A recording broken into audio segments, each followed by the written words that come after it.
What are we singing about today? No, it's back. Give it to the quarterback. No, we got the running back. Well, look at this.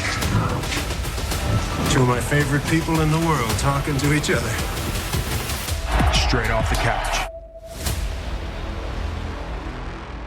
I'm exhausted.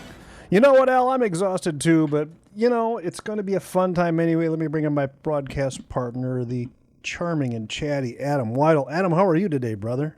Oh, I'm good, buddy. We're doing 2 episodes in 1 week, so, I'm ready. Yeah.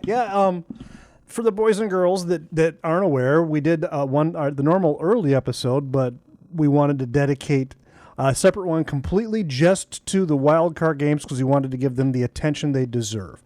So, do you want to do anything else first or just launch right in?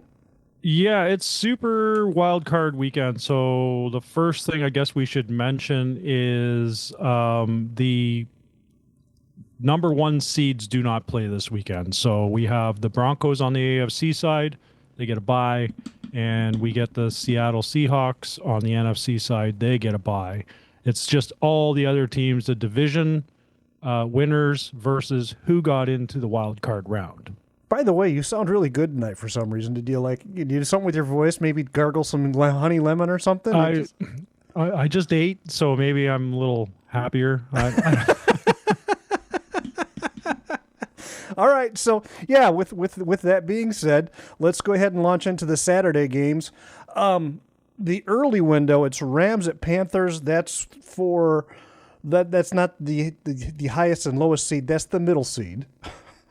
Yeah, so we've got the Rams, who we thought were going to be the number 1 seed in the NFC, and they kind of just pittered off at the end there.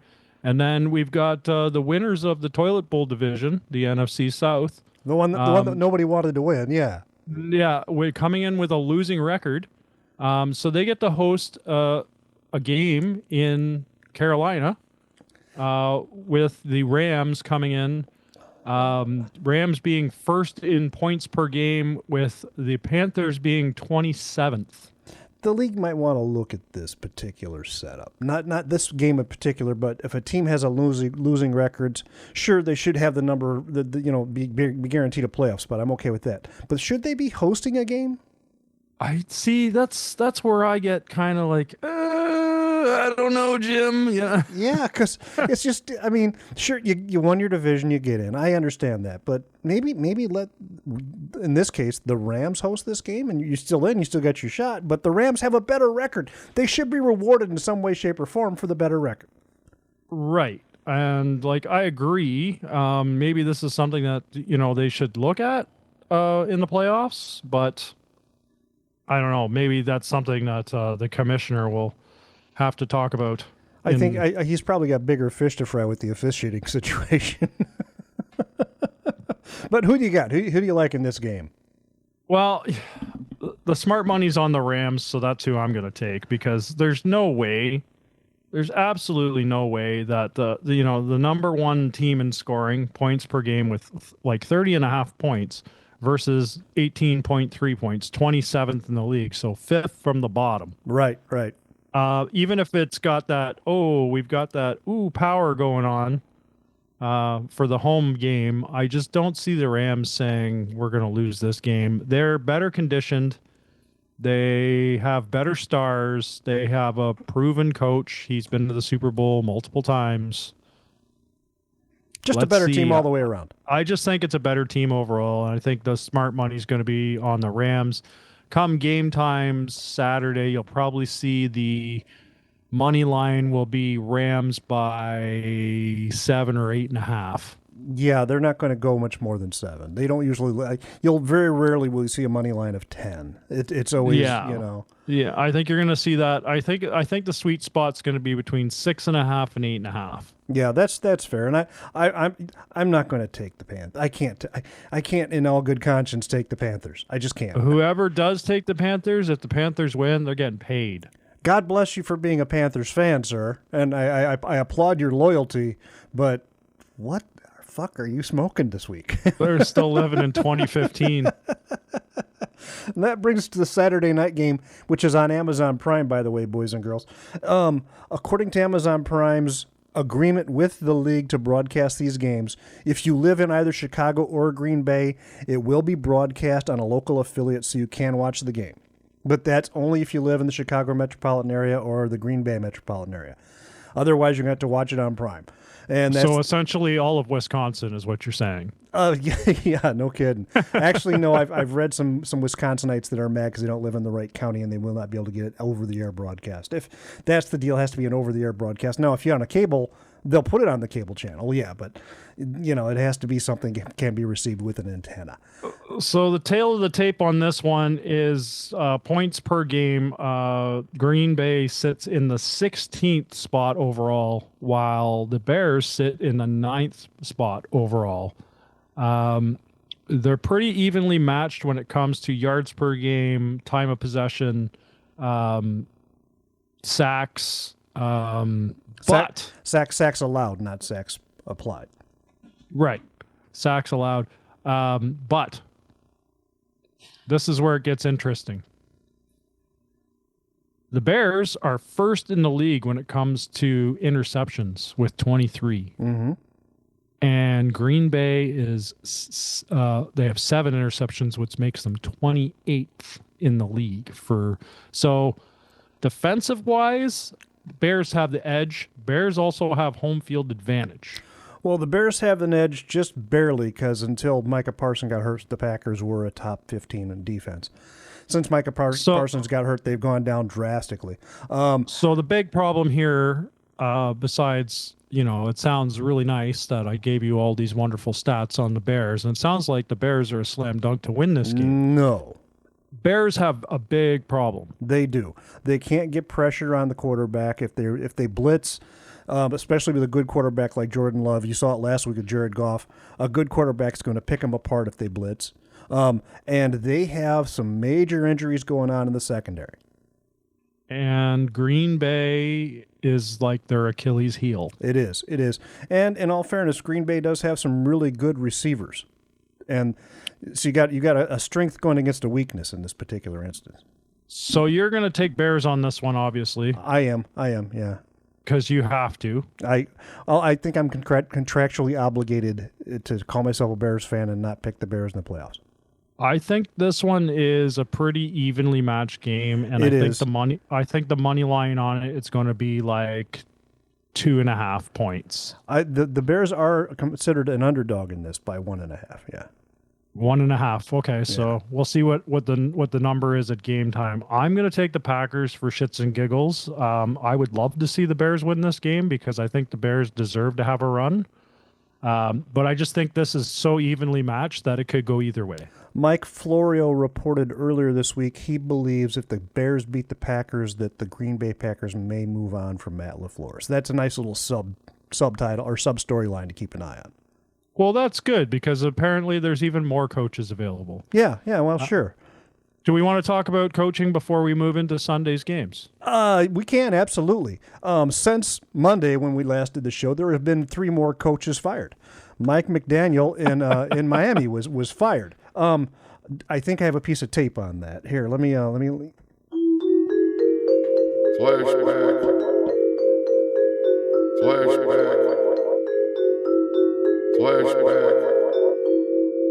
Miami and Cleveland, both 1-5 teams. I think this is a 1 p.m. game. It means nothing. I think whoever loses this game loses their coach. Oh. And Mike McDaniel was fired today because he lost to the Browns. But not just because he lost to the Browns. There's a lot of other stuff going on in there. But yeah. That was from episode 7 of this season. We're into episode 20 right now. So that was 13 weeks ago, or I guess 12 weeks ago, since we're doing a double episode this week. So 12 weeks ago, that was my prediction. Turns out I was wrong. They both got fired. Yeah, they did. Another notable firing, John Harbaugh out after 18 seasons in Baltimore for the Ravens. And apparently he's got like 27 interviews right now. I think the Bills are looking to interview him. They just haven't told anybody yet. There's a possibility because if you're in the playoffs, you can't really talk about that openly. Yeah. I would not be surprised. My money's on Harbaugh winding up in Vegas. That would be interesting. My money's on Harbaugh. You and I had an interesting chat about that via text when he got fired. I was kind of like, wouldn't it be funny if he went to Vegas and then the brothers could have the Harbaugh Bowl twice a year? Not only that, just my prediction. Harbaugh goes to Vegas and Malik Willis, who's Green Bay's backup, who performs really well, is a free agent this year. Vegas picks him up. Well, he's definitely not going to be in Green Bay. I can guarantee that. They won't be able to afford him. He just plays too well. He does. So that's my prediction. And the other guy that got fired since Monday, Pete Carroll, is out in Las Vegas with the Raiders. He signed a 3-year contract. He was let go after 1 year. Just didn't work out. Just didn't work out at all. So this is the funny thing about Vegas. They currently owe like $50 million to past coaches, like because they just kill contracts. Lucky for them, it doesn't go to your salary cap, huh? Yeah, like I mean, it's just ridiculous. I think they're paying 3 or 4 different coaches next year. I think they're still paying Gruden. Well, I don't think they're paying him anymore, but at their last 3, they're definitely still paying. And I think the Geno Smith experiment is over in Las Vegas as well. Yeah. I don't think he'll be a starter moving forward. I think his time of starting is done. Yeah, we talked about him being a permanent backup. So that brings us back to the Saturday games. We have 2 Saturday. We're done. We're into Sunday. No, we didn't talk. We didn't talk Saturday yet. We did. No, we didn't. We didn't talk Bills Jaguars. We didn't talk Niners Eagles. That's Sunday. No. What planet are you on, bro? Saturday games or Rams, Panthers? You're right. Why did I think there was 2 on Friday, 2 on Saturday, 2 on Sunday? That's what I was thinking. That's where my brain went. You got playoff fever, dude. You don't even know what day it is. It's like that. It's like that week between Christmas and New Year's. Nobody knows what day it is, and you just eat whatever you can get your hands on. Dude, dinner time. I've been sitting at this desk for 2 days farting around with these promos, which I'm really enjoying doing, and now my brain has turned into oatmeal. So the Sunday game, the early Sunday game, the Buffalo Bills going into Jacksonville against the Jaguars. On paper, the Jaguars should have this easily, but Josh Allen's still a Pro Bowl quarterback. He's still the MVP. I don't know, Jim. Yeah, I mean, this is a very interesting game. I'm actually looking forward to it, just because these teams are actually quite evenly matched, and the Bills actually play good football in warm weather and in the postseason, and definitely in the postseason, and even with their struggles, the Bills are 4th in points. Jags are 6th in points. Time of possessions pretty much even. Sacks, Bills are 20th in the league. Jags are 27th. Interceptions. These, like you said, these are 2 very evenly matched teams. Interceptions, the Bills are 11th, and the Jags are 2nd, and they're going to be at home. Yeah. Who do you like? I'm going to go Buffalo on this one. You're going to go Buffalo. You're going to take Josh Allen with his 68 yards versus Trevor Lawrence's 4,007 yards. So you're going to take Buffalo. I am. Just because the amount of experience on the Buffalo team for the postseason. There's definitely postseason vibes there. Now, we can look at their last meeting if we want to, which isn't really fair because it was like last year when the Jags were absolutely awful. Yeah, it's apples and oranges, absolutely. And Buffalo crushed them 47-10. So I don't think that's a fair metric. And I don't think it's one of those situations where Jacksonville's going to feel they have to get revenge for that either. It's a completely different vibe. So I'm taking the Jags here, just because I'm going to stick to what we've been talking about all season, and I just don't feel like the Bills are the Bills that everybody says they are. I would not be surprised if they lose if there's a coaching change. Yeah, they're going to get John Harbaugh. Well, not only that, I mean, they've had the best years of Josh Allen's career, and they just haven't been able to get over the hump. And teams have been known to make a change for that just because they haven't gotten over the hump. Not because there's bad performance, just because they need to, change up the vibe a little. Yeah, they need a culture change. Yeah, so that might happen. I don't know if it will or not, but I wouldn't be surprised. So that brings us to the Sunday afternoon game. This is a 3:30 my time, 4:30 Adam time start. It's the Niners going across the country to Philadelphia.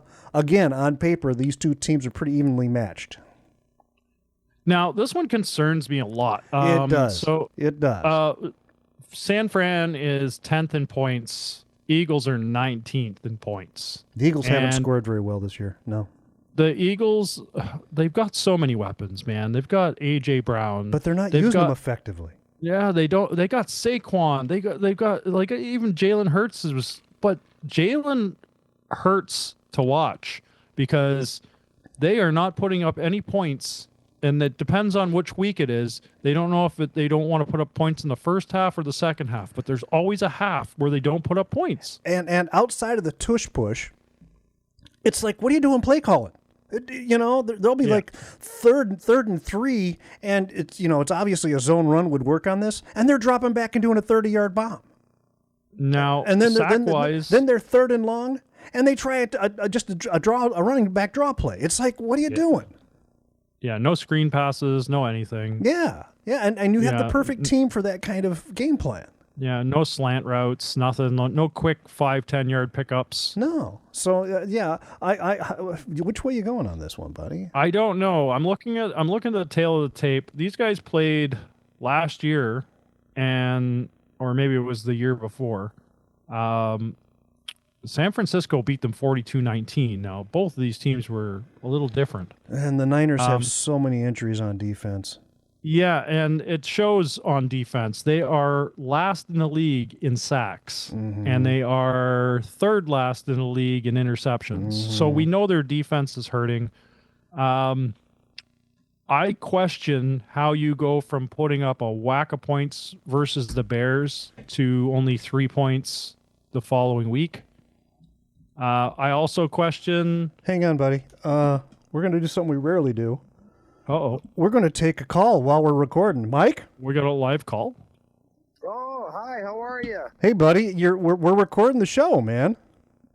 Is that right? Yeah, this is my good friend from Milner Media. Text. Yeah, you should have just texted, yeah. Well, welcome to the show, Mike. Hi. Who are you taking in San Francisco, Philadelphia this weekend? I think my wife is taking Philadelphia, so I'm going to root along with her, I believe. So you're taking Philadelphia. Well, okay, Terry, who are you taking? I think I'm going with Niners, buddy. You're going Niners. Yeah. Well, then I'm going to listen. I'm going to take Mike's advice, and I'm going to listen to his wife, and I'm going to take the Eagles because I think something has to give with one of these teams this weekend. 49ers are either going to have to come alive and put some points on the board, or the Eagles are going to be forced to score in both halves. Denise is very smart. Yeah, we watch so much football at my house. I don't even know what's going. She watches. We'll have a game on in one room. She'll have a game on her phone, and then a game in another room. We watch games that don't exist. That's how much we watched. Last week we watched Bishop Mack take on the Broncos. It was amazing. It was an AI game. It was Joliet Junior College against the Niners, right? Yeah, we have AI football only in our house. Whatever my wife dreams up, that's how much football we watch. So I'm a little numb. I know you didn't expect to be on the phone with us on air. Do you want me to? I'm lost. I don't even know where I'm at. You're joining us here on Straight Off the Couch, buddy. Oh, yeah, no, you'll hear this in about a half hour. I'm talking about I'm literally lost. I was. Oh, you were looking for directions? For dinner. Yeah. How many times I've actually called you and told you the roads that I'm on and where am I at? Adam, one time he calls me, he goes, "Where the fuck is Sherburneville?" I was there. Well, we can't help with directions tonight, but no, you guys do your thing, and I'll call you back in a little bit, buddy. Well, that's all right. I'll talk to you tomorrow. Just you guys be safe and go Bears. All right, buddy. Thanks for calling. Thanks for the help on the picks, Mike. I see ya. See you, brother. My good friend Mike Tamano. That was weird. That was fun. Yeah. So yeah. That's Good to see the phone works on the new mixer. I hadn't tried it yet. well, I mean, if people knew when we recorded, they could call in, I guess. Because when we talked to Coach last year, that was the old mixer. Yeah. Yeah. So, anyway, so I'm going Niners. You're going Philly. I'm going Philly just because Mike said so. And that brings us to Sunday night. It's the Chargers flying all the way across the country from L.A. to Boston to go up to New England to play the Patriots. Yeah. Yep. This one's tough, and it's not tough for me, but it's going to be tough to pick. Like, I'm kind of sweating this one because I do believe Justin Herbert is a stud, and they do have a team, but I've seen them kind of like falter off and kind of stumble, and Herbert is like the Josh Allen of the Chargers. They put everything on his back, and so they should. He's like 6'6", 250 or whatever. He's a big boy. But let's look at overall stats on these guys. Last time Los Angeles went to New England, which was 2 years ago, the Chargers beat New England 40-7. Wow. Now, obviously, this was in the third, fourth year of New England's rebuild after Brady. They didn't have the pieces together, but I believe they have the pieces together now, and this team has shocked me this year. I talked about all these dark horse teams, thinking that maybe it's Jacksonville, maybe it's Indy. I didn't even look at my own team. I was expecting a 7-8 win season. Well, that's the way I was with the Bears. If you'd give me 500, I'd have thought that was an improvement. Yeah. Yeah. So, this Patriots team is for real. They are second overall in points per game versus the Chargers 20th. They're third in the league in yards per game. Versus 12th on the Chargers side. Drake May is so hot, he didn't play for the last 2 quarters last week, and they still put up a 40-burger. Yeah, Drake May is amazing. The sacks, we kind of have interesting comparison here. Chargers are 10th in the league, but New England is 22nd. Mm-hmm. So, yeah, and then we've got interceptions where the Chargers are 3rd in the league, and the Pats are 18th. So Drake May might actually be up against like a real defense here. I think he's got pretty good ball skills where he's not going to put the ball in harm's way, but I have been wrong before. So I take Pats here just because they are going to be in Foxborough. It's going to be kind of damp and cold like that Boston weather. Temperatures are increasing this time of year, which is weird. And the Chargers are a dome team, and dome teams don't traditionally play well outside. This is an open air field. Yeah. So I've got Pats on this one. And Vrabel, I think Vrabel is a really, really, really good football coach. I think he's going to be prepared. I think he'll pull out a Glock or something and shoot Harborough. I was thinking of the Music City Miracle, but okay. I don't think he's going to lose gracefully here. I think he's a really good coach. Be out there with an AK-47 mowing down. This is going to be the game to watch, and we're going to get Chris Collinsworth on this one. So we're going to hear a whole bunch of here's a guys. Now here's a guy who used to play for the Patriots, and then he went and coached the Titans. Then he got fired. Now he's back on the Patriots. Hopefully he's actually doing his job and not just regurgitating whatever his intern told him he heard during the interview with the coach. Because he's no Patrick Mahomes. Because you get that a lot with Collinsworth. You can tell when an intern did the thing and just feeding him stuff as opposed to Collinsworth actually doing his job. He likes memes too, apparently. He does. So. He does. I think that's about his level of intelligence as a meme. Who are you taking in this game, buddy? I like the Patriots. I really do. Yeah.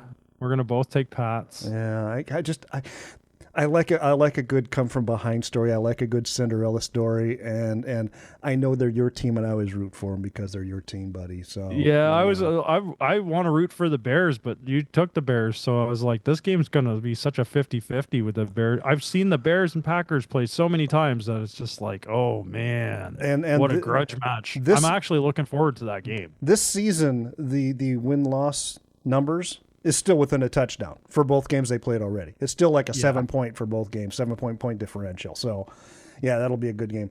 And that brings us... It's going to be an awesome Sunday night. It's a great weekend of football. Yeah. And that brings us to our Monday night game. This one is going to be on the 4-letter network. That means we're getting Collins and Buck. The Texans going into Pittsburgh. Pittsburgh winning by the most improbable method Monday night to get in. Weird. Who you got? So the last time these guys played was October 1st of 2023, and the Steelers had to go to Texas. And the Texans, they did some things. They beat them 30-6. But that's 2 years old. Like a lot's changed. And something we've talked about a lot this season on the pod. The Texans' defensive front four is just a force of nature, man. This is going to be a heavy defensive game. Tail of the tape-wise, 13th in the league Texans for points, 15th in the league for Steelers. Yards per game, 18th for the Texans, 25th for the Steelers. Time of possession is 5th in the league for the Texans, which I don't doubt, and 29th in the league for the Steelers. So that's something to look out for. Total sacks, 7th in the league for Texans, 6th in the league for Steelers. And then we've got interceptions, 3rd in the league for Texans and 8th in the league for Steelers, which is... This makes a really interesting defensive battle. I don't want to sound like Coach Blackwell here at all. I've been riding the horns for the second half of the season. Come on, that was a Coach Blackwell joke. Get it? Oh, the horns. Oh, yeah. Oh, that's hockey jargon for dick. I'm gonna take the Texans, man. Yeah. I like the Texans as well. I mean, I would be stupid. I mean, this will be a soundbite for probably the next episode, but I would be stupid. Are you kidding me? I'm going to load it in the sampler bank. I'm going to be stupid, Yeah. I'd be stupid to not take the Texans, considering how we've talked about them for the last 6 weeks. So that front four on their defense can just about crush anyone. And I think the Achilles heel here is, if we're looking at that Baltimore-Pittsburgh game from last week or earlier this week, Baltimore didn't put any pressure on Aaron Rodgers, and he still had trouble producing points. When the Texans, when someone's putting pressure on Aaron Rodgers, he doesn't play well. Not this year. Historically, yes, but the last year or two, no. Not after robotic Achilles replacement. So I'm going to take the Texans on this one as well. That is just, I just can't. I don't think the NFC South or the AFC North are deserving of being in the playoffs this year. I would agree with that. I just don't think those two divisions deserve a playoff spot. Now, you put the Texans, you give them even a top 15 offense next year with this defense, look out. But right now, they're just not there yet. Yeah, I mean, these teams are in development. They want to go as far as possible. I mean, the Patriots, I'm sure, are not looking at a Super Bowl. They're not going, we're going to the Super Bowl. They're just happy that they've, accomplished a lot. And they've got 10 more wins than they did last season, which is crazy. And then, we've got two teams sitting on the outside that get to watch a full weekend of football and get to figure out who they're playing. And they get to rest their players who are, dealing with nagging injuries for the last 6 months.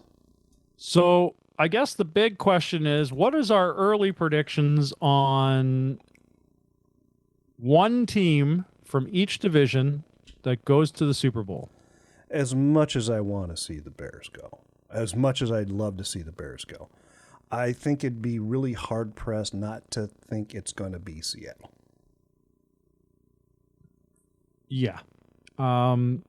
Seattle, every time a new pope is anointed, Seattle goes to the Super Bowl. Is that accurate? That's an actual fact. But this pope is from Chicago, man. He's from Chicago. He's from Dalton. I used to live in Dalton. I don't know what to tell you, man. The guy who just called in, Mike, had the Pope as a substitute teacher in high school. I got a guy in with the Pope. Well, yeah, I mean, that's a fact, is that Seattle has been to the Super Bowl every time a new pope has been anointed. The first one they lost, the second one they won, and then this one we don't know. So that's a harsh fact, man. I'm not sure if I'm ready for that. The one team that I see right now going to the Super Bowl is the Texans. I wouldn't be surprised at all. I really wouldn't, because that defense. I don't know why. That defense is just so It's just they scare me. They do. They scare me. That's the best defense, hands down, in the league right now. And defense travels in the playoffs. It just does. And if C.J. Stroud is on, he just has some beautiful throws. He does. He can throw them in the tightest spots. And I mean, if we don't have a case of the yips where the receivers start dropping balls, I think the Texans can do it. So that's my one pick to go to the Super Bowl. That might change next week. Who knows? Yours is safe though for next week because they don't play. But my opinion on Denver right now is I don't believe in Denver. I know they're the number 1 seed, but I just don't believe. I don't think Bo Nix is there yet. No, I don't.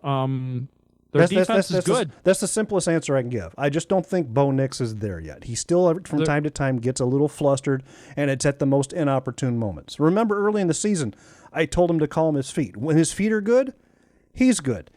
He gets happy feet, and he overthrows, he short throws. It all depends on him, and he's a second-year player. I look at he played the Chargers last week and struggled with third and fourth string guys. Like, they rested everybody. Yeah. So I think he's going to be good for a long time, and I think the Broncos are going to be a good team for a long time. I just don't think they're there this year.